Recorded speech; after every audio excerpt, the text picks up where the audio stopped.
Hey everyone, welcome to Princess of Gay. I'm your host Connie, and today we are here with episodes 9 and 10, the finale of Masters of the Universe Revelation. So this series has been pretty good. Not the best series ever, but I've definitely been enjoying it. And now we come to the end, and we close off with, I guess, the battle against Evelyn, because she's taken over the power from Skeletor and has now become Buff Mommy.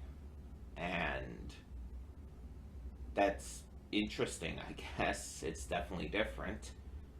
I'm just curious as to where this is all going to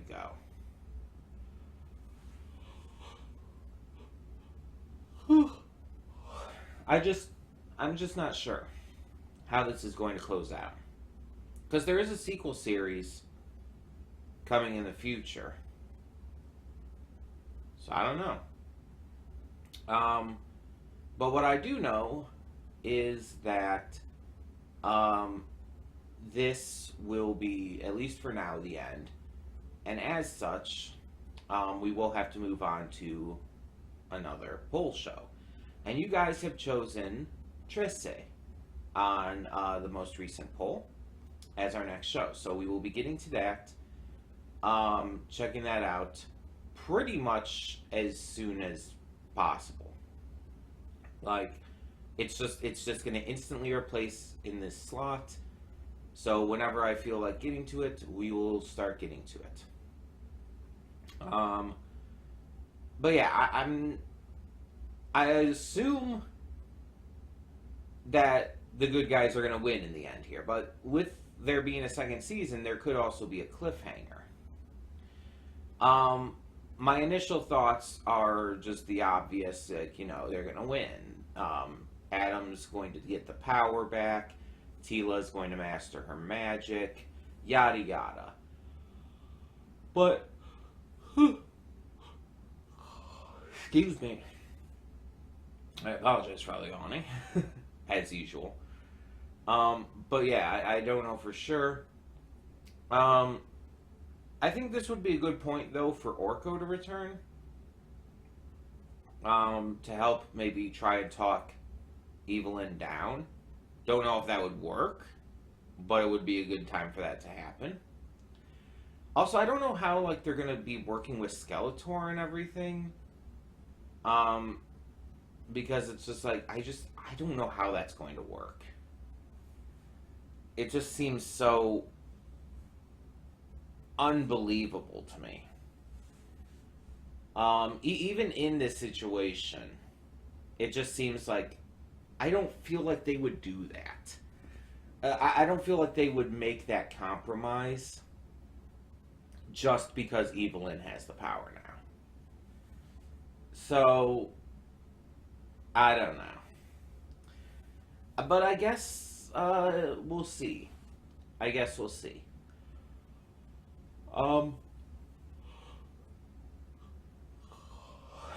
yeah. So this will close this out for now.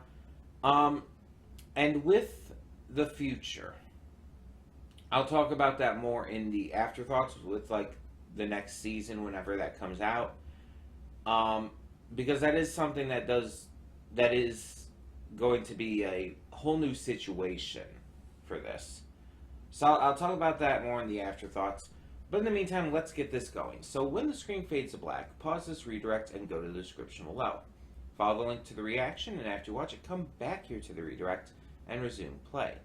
Because after it fades to black and then fades back in, everything from that point forward will be my afterthoughts and will contain spoilers to the episodes. So, that being said, thank you so much for tuning in, and I will see you at the reaction. And we are back, and we'll begin with spoilers in 3, 2, 1, now. So first off, I went back and listened to Ram Man's voice. I would not have guessed that was Danny Trejo at all. I went back and listened to it, and it's that doesn't sound a lot like him, actually. Usually when Danny Trejo's done, voice roles and stuff, it sounds like Danny Trejo still. but he's kind of putting on a voice here. Like he sounds younger. He sounds younger and slightly different. Like he's putting on some kind of like different style to his voice. I don't know how to describe it. I'm bad at that. You guys know that. For those of you who've been watching for a while, you guys know that. But yeah, it's like I went back and listened to it. It's like I, I, I, I still would not have been able to guess that. That's wild. That it's I don't know. Okay. I guess the best way I could describe it, and this is not exactly like what I would say correct, but this is probably the only best way I could describe it. It sounds like Danny Trejo putting on a surfer dude accent. Like it's almost something like that. Again, that's not like I wouldn't say that's entirely how the accent sounds, but it sounds like he's trying to sound like this young cool kid almost. Um and it's weird. It's like it sounds so I would not have guessed. But anyway, so obviously this finale was big. It was grand. A lot of great fighting, like a huge uptick in animation, and yeah, the day was saved through talking. Why not? But there was still plenty of action. There was quite a lot of action. A big twist at the end that'll lead into the next season, Revolution, rather. This was Revelation. Next season's going to be Revolution. And a single thing I did not like. A single thing I did not like.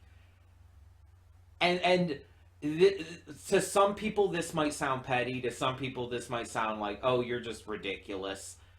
But I'm completely serious here. Tila had more romantic chemistry with Andra than with Adam. I never saw anything romantic between them. And mind you, it never directly confirmed a romance between them at the end.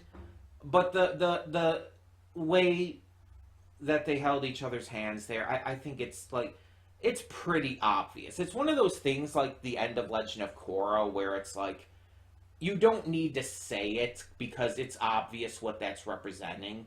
Plus, when she calls him her hero and all, it's like, come on. Come on.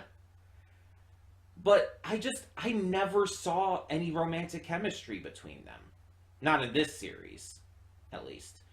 They always came across as just best friends. I never saw anything there, romantically. Her and Andra, on the other hand, like, there was so much sexual tension between them. It was so blatant. Like, they practically gave each other bedroom eyes at a couple points. And it's just like, really? Like, I'm glad Andra got to be the new Man-at-Arms. I think that was exceptionally fitting and just perfect. And hell, I even technically called it. And I loved that for her. But I don't know, the kind of addition at the end that her and Adam were kind of feeling romantic feelings for each other, just it feels like it came out of nowhere and was not earned or deserved or logical at all for their characters. But that's my only issue with this finale. And there's no way I'm going to be able to talk about everything. There's just so much that happened. But let me talk about a couple things, at least. So, Evelyn, she has, I guess, been reformed. And this is something I had said before. Like, you guys were like, almost trying to convince me in the comments and stuff. I think in the Discord as well. It's like when like, you know, the entire thing with Orko's sacrifice and all happened, and it's like, I was constantly talking about like, oh, she's working with them, but that doesn't mean she's not a bad guy still. She'll still turn on them in the end. It's like this is just to achieve a goal. Once everything's back, then she's back to being evil. And you guys were trying to convince me like, oh no, she's changed and everything. It's like I stand by that at that time she hadn't. And that's what led to her becoming Dark Lynn. Dark Lynn was born because she hadn't changed, because that hadn't really affected her. Like, was there some kind of connection there with Orko? Sure. But it wasn't enough to change her. It wasn't enough to stop her from being evil at that time. And we see that basically she had to be shown the ending to the memory that she saw before. She saw this like memory before of like the god they worship, the hawk. Is that a hawk or a falcon or something like that? But it's like, oh, she saw it like supposedly die and fall into the lake, and then Teela's like, oh no, you honey, watch the whole thing. And then it's like afterwards it comes back up and it's like, oh, becomes this big glowing god in the sky and everything. And I presume that lake ends up becoming the pool that, Teela and her mother soaked in and everything to get their power. I presume so, at least. But it's like, really? She just had to wait a little bit more. She just paused the movie too early. That's silly, but it's kind of fun. It's enjoyably silly. And in the end, that's what stopped her. That's what turned her around and caused her to leave evil behind. And as we end up seeing in the epilogue part, quite literally leaving her staff behind and everything as well. She chose to abandon evil because she saw hope. She saw life and beauty and love. She chose to leave behind evil because she was proven wrong. And not because of anything that had come before. So I was right. I was right. And I will flaunt that. Orko returning along with all the dead, and then at the end, though, Lynn refusing to let him go back with them, so that he just ends up staying, which, that seemed very easy. It's like, oh, we just have to hold you here. It's like, okay. Sure, why not? That seems a little, like, overly simplistic, but okay. But the fact that Lynn had chosen to be the one to save him and stop him from going back, it's like, it does show that he did have an effect on her. Even if, like, if it weren't for Teela and weren't for seeing that hope and everything, there would have been nothing that would have caused Lynn to do that, though. That was pure, again, that would not have happened if it wasn't for Teela there. And not just because, Teela stopped her from, being Dark Lynn, but still, you know what I mean. We also had the return of Scareglow, or as I like to call him, the Glowstick Skeletor. And yeah, I mean, him and his demon armies of the dead basically just caused some mischief. Didn't actually do much of anything. They were taken care of pretty easily. Beastman might be dead, who knows? Might not be. Could possibly come back. Hard to tell. Cringer just kind of yeeted him off a cliff, so it's like, he might have survived that, who knows? And we see, like, all of Eternia working to stop this total extinction event.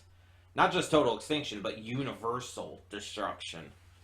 Um, all of Eternia comes together. They had heard Tila's message. Everyone gets to work together. Um, but I think by far my favorite thing was Kevin Smith and the writers and everyone basically saying, fuck the idea of giving up your attachments um, in order to save the world. This is an idea that's been shown in many things, and I've seen it done both ways. I've seen it done to where it's like, yes, this is what you're supposed to do, and I've seen it done to where it's like, no, you shouldn't do this. And the second option is always the correct option. Like, there's no room for debate. This is, it is just actively wrong, the idea that you have to give up your earthly attachments to be more powerful. There's two major examples that I think of with this, and they're both in the same universe. Avatar: The Last Airbender, The Legend of Korra. In Avatar: The Last Airbender, this happens with Guru Patik, I think his name is. I think it's Patik. Because Lahima is the one that Zahir in Legend of Korra idolizes. But the Guru, Guru Patik, he's trying to help and teach Aang. And that's one of the big things. It's like he's telling Aang, you have to let go of your earthly attachments in order to be the Avatar, in order to have full control over everything, such as the Avatar state. And Aang rejects that. He almost goes for it at one point, but he eventually and in finality rejects it. He rejects the idea that you have to give up your attachments to those you love in order to become more powerful. And it was 100% the right choice. One of the choices Aang made that was actually right.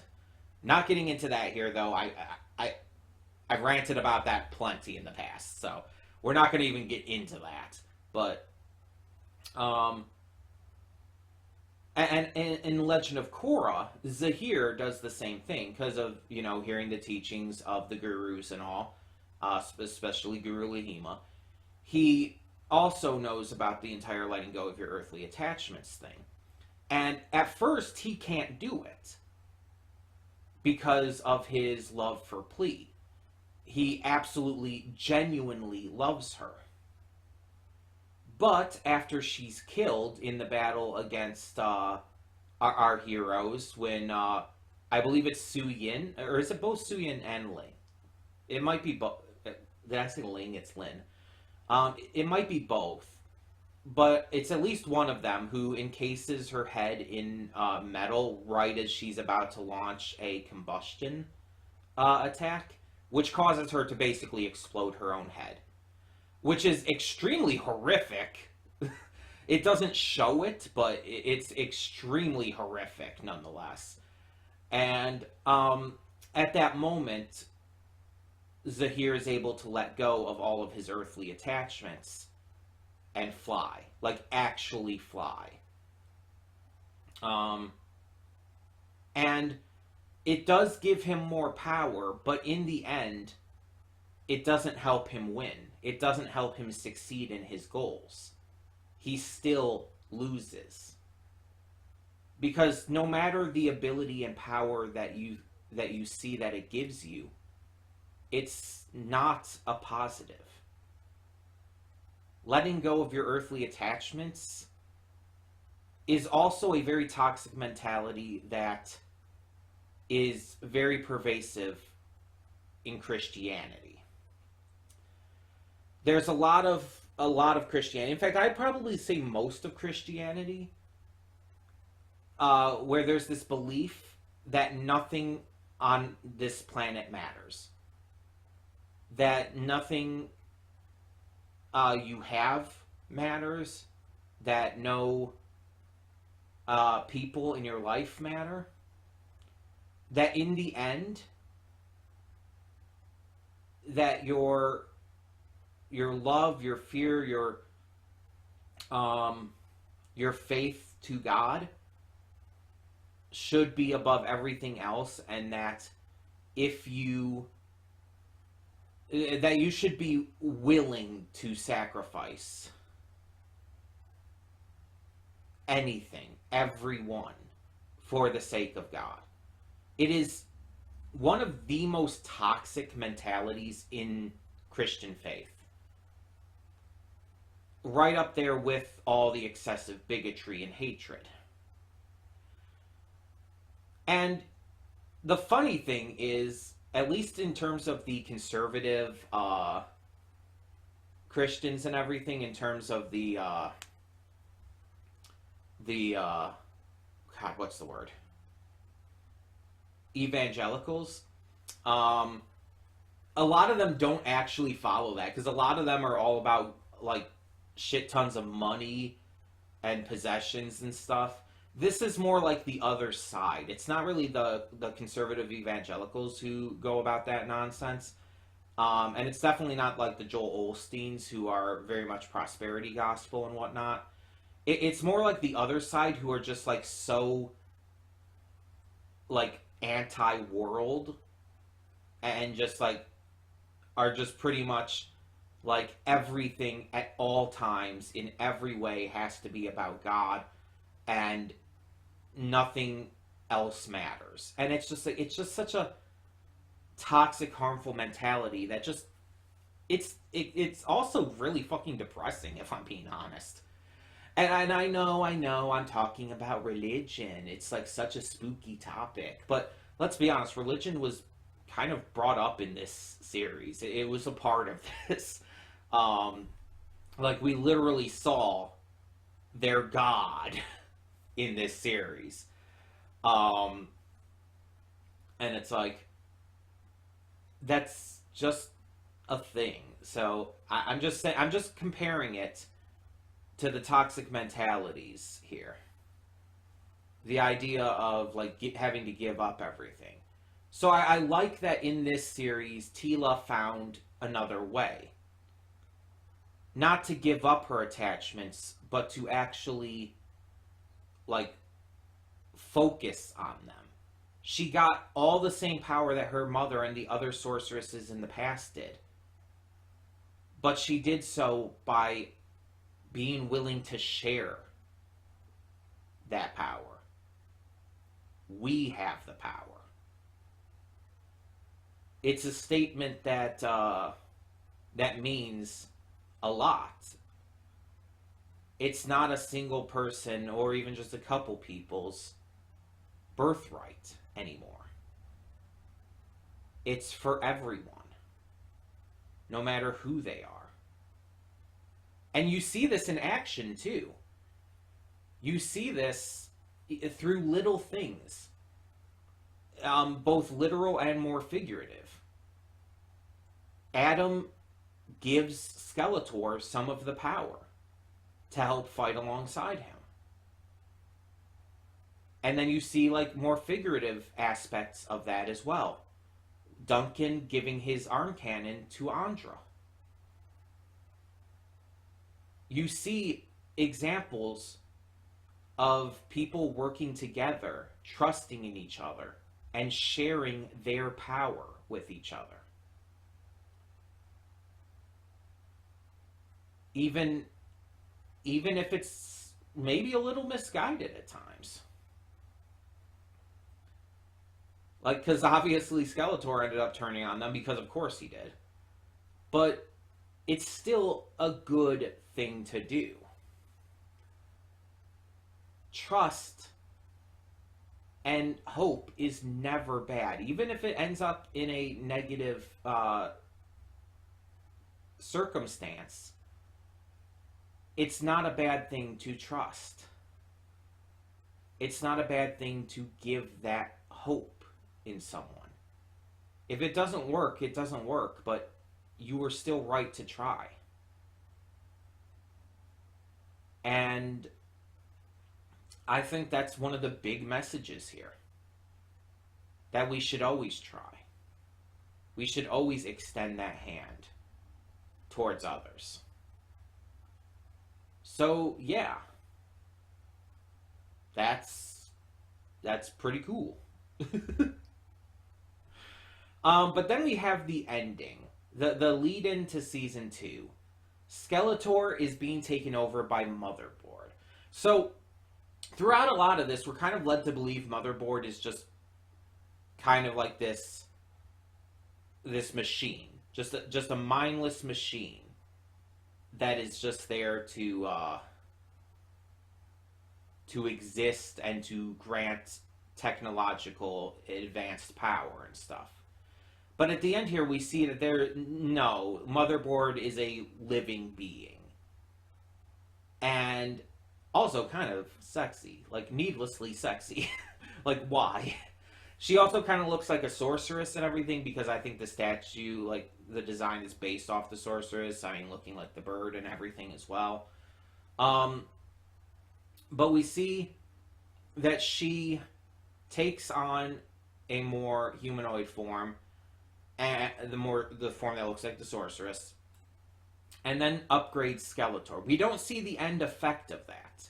We don't see what that leads to, but we see the action happening, and that is leading into the next season for sure. Motherboard is going to become our new main villain. But we have a new sorceress, we have a new man-at-arms, He-Man is back, Orko is back, Lynn is on the side of good, I guess, though she seems to be kind of wandering around like a vagrant at the moment. Yeah, things are changing pretty interestingly. So it's going to be interesting to see when this comes out. And let me see if I can actually find anything on that real quick. Give me just a second. Sometimes Chrome likes to take a moment. Because I don't think I've heard anything about when it's coming.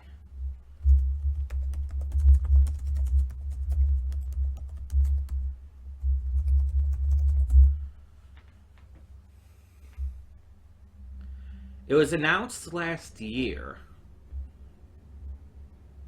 According to this, around June.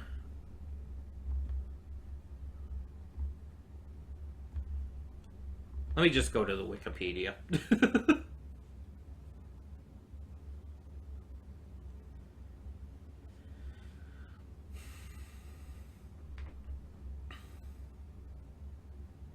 Yeah, in June 2022, Netflix announced a follow-up called Masters of the Universe Revolution.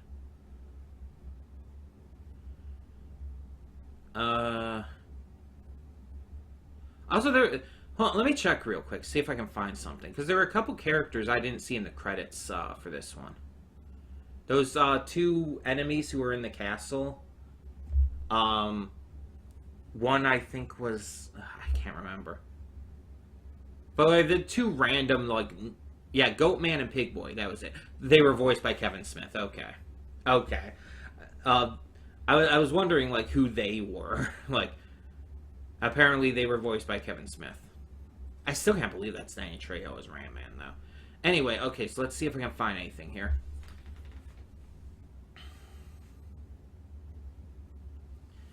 Okay, this is just saying that Mark Hamill's going to be back, but that's not a surprise to anyone.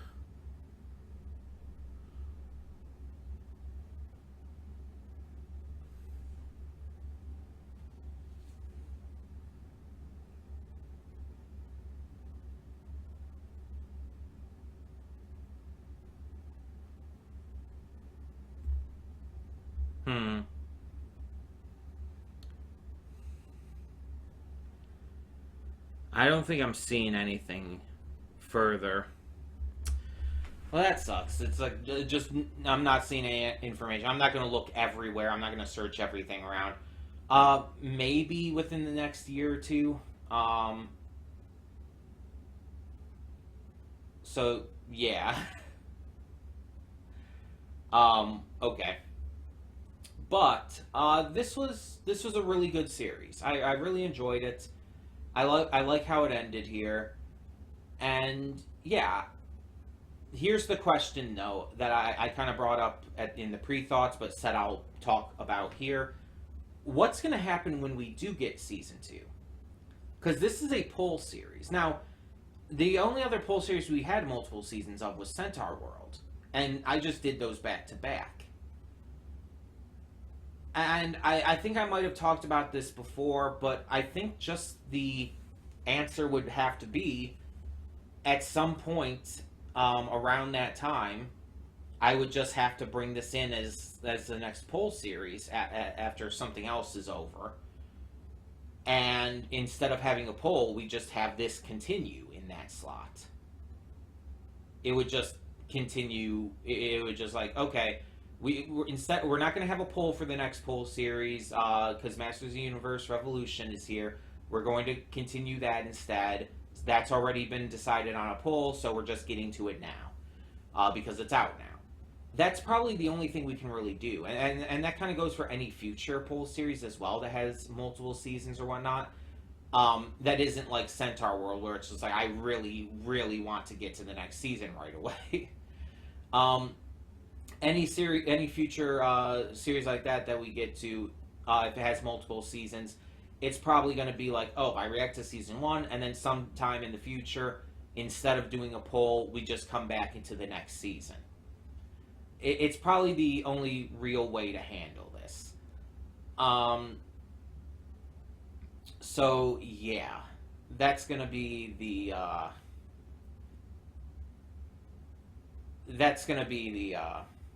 I guess the best way to go about it.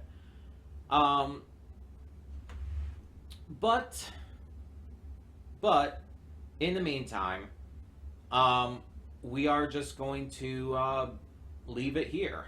So that means next week, or probably next week, I would say, we are going to be starting Trece.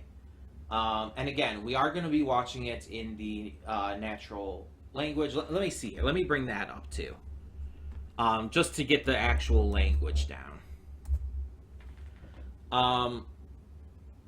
We are going to be watching it. Like, I think it technically came out in English, but still. Also, apparently Nicole Scherzinger, isn't it? That's wild. And Dante Bosco, that's fun. Yes, it's Filipino. And it's based on a Filipino comic. So even though like Dante Bosco is in it and stuff, there is a Filipino language version on Netflix. You can listen to it in Filipino with English subtitles. That's what we're going to be doing. Unless the first episode, the Filipino dub is just like really bad. If it's just really bad, then we'll probably switch to the English. But the idea is even though, again, I believe the original recorded language is English, we are still going to listen to it in like the language that it's based upon and everything. It gives it a more natural experience that way for me. And you could say, like, oh, but then, like, how can you watch dubbed anime and stuff? It's like, well, there's a lot of reasons. And I'm not saying, like, the English for Trece would be bad or anything. Or I'm just saying, like, I feel like watching it in the Filipino would be, I don't know, more appealing to me. Though, I mean, maybe one of you who have seen it already, if you've seen it, you could go to check it out and let me know if you think the Filipino dub is bad or not. That could help as well. But yeah, it's just like that's kind of my initial kind of desire, I guess. But we'll see. We'll see. I mean, we've got time to think about it. If you guys want to try to convince me otherwise, you can. I'm willing to hear out what you guys think of that, at least. If you guys really think I should not react to that to the Filipino dub and should instead just watch it in English. If you guys really think I should, then okay, I'm willing to hear you out. But in the meantime, tell me in the comments below as well what you thought of these final 2 episodes of Masters of the Universe Revelation, and thank you so much for tuning in. For now, I'm Connie, and I'm signing off. See y'all next time.